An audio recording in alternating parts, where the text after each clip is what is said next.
আজ একটা কথা বলবো তোমাদের সাথে, যা বলতে গিয়ে আজও আমার গলা কেঁপে ওঠে। আমি খুব ছোটবেলায় বুঝে গিয়েছিলাম আমার জীবনে সুখ জিনিসটা একটু কমই লেখা আছে, কারণ আমার মা বাবা এই পৃথিবীতে নেই। যখন অন্যরা স্কুল শেষে মায়ের হাত ধরে বাড়ি ফিরত, আমি ফিরতাম একা।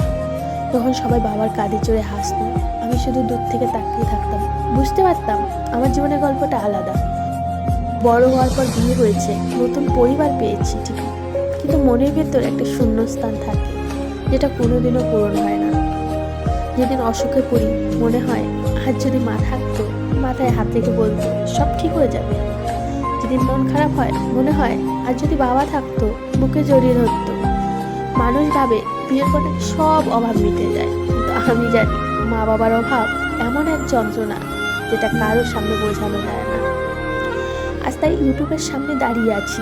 জানি আমি খুব বড় কেউ নই, জানি আমার ভিডিও দেখার মতো মানুষও কম, কিন্তু একটা বিশ্বাস আছে, মা বাবা ওপর থেকে দেখছে আর বলছে চেষ্টা করে যাও, তুই পারবি। আমি চাই না কেউ আমাকে দয়া করুক, আমি চাই শুধু তোমাদের একটু ভালোবাসা, কারণ তোমাদের একটুকু সমর্থন আমাকে এই একাকিত্বের ভেতরেও বাঁচার শক্তি দেয়।